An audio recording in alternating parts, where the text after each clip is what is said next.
Hello बच्चों, आज ninth class का चैप्टर गति जो है चैप्टर 8 वो स्टार्ट करेंगे नाइन्थ क्लास का।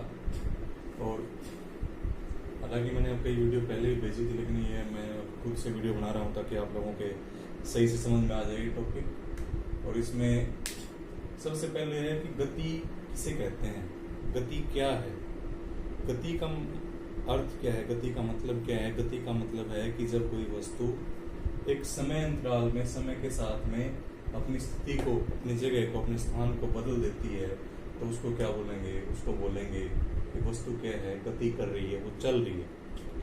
और जो गति है वो कई प्रकार की हो सकती है। इस चैप्टर में देखेंगे हम गति किस किस प्रकार की होती है।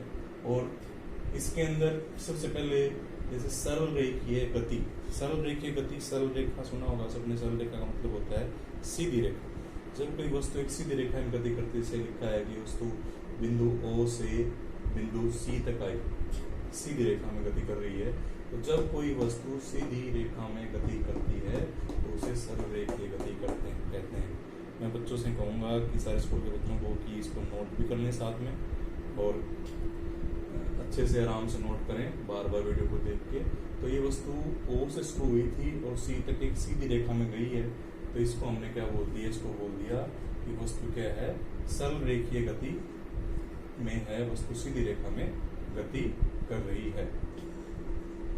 जैसे वस्तु ने O से A तक 15 किलोमीटर की दूरी तय की, O से B तक 25 किलोमीटर की दूरी तय की, A से B तक 10 किलोमीटर की दूरी तय की, तो ये सारी क्या है बच्चों, सीधी रेखा में गति करना बोलते हैं इसको, सरल रेखीय गति इसको बोलेंगे। दूरी, अब जो गति है उसको मापते कैसे हैं, मापना उसको कैसे मापेंगे उसको कि कितनी गति की है, तो उसके लिए क्या है हमारे पास में है दूरी, कितने दूर तक गई है वस्तु। दूरी किसे कहते हैं, किसी व्यक्ति या वस्तु द्वारा तय किए गए पथ की लंबाई, जो उसने रास्ता, जिस रास्ते से हो गई है उस रास्ते की लंबाई कितनी है उसको क्या बोलेंगे, उसको बोलेंगे दूरी।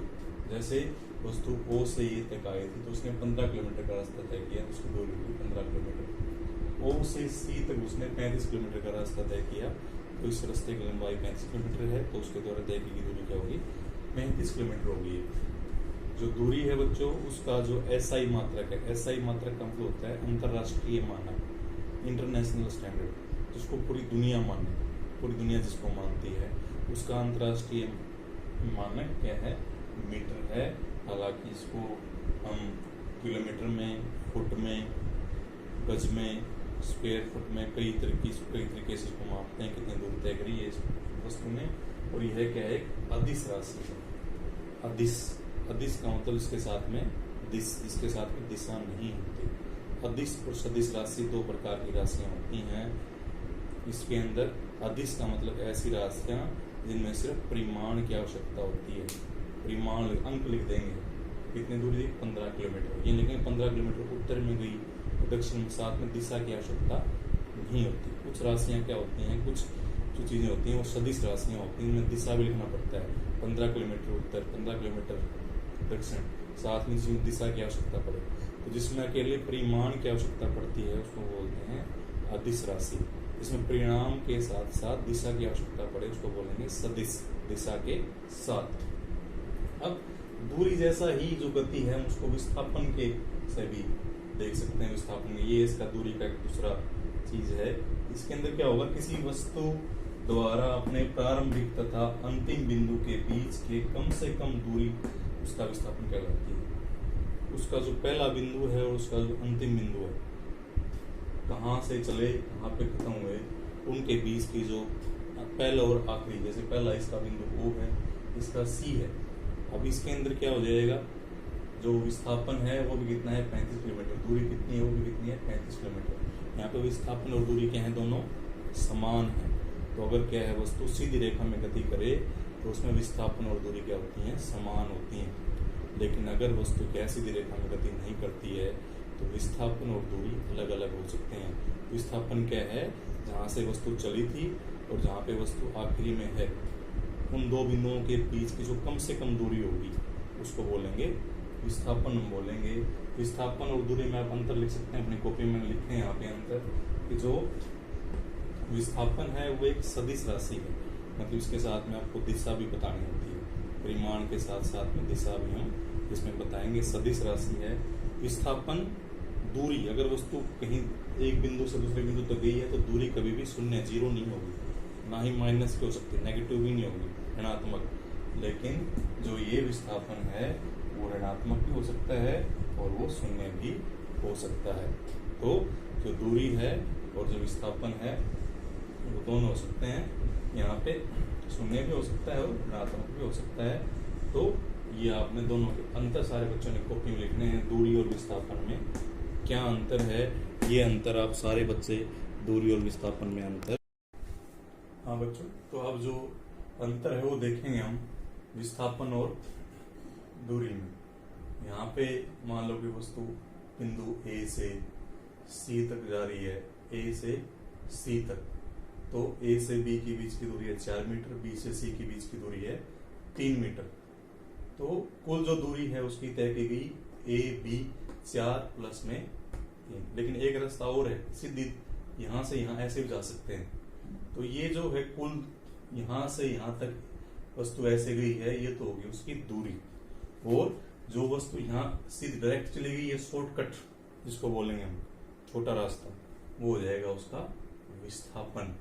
तो ये देखो, इसमें दूरी और विस्थापन दोनों क्या हो गए, अलग अलग हो गए हैं।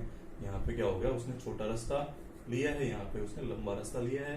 तो यहाँ से ए और सी के बीच की जो कम से कम दूरी थी बच्चों, ये थी।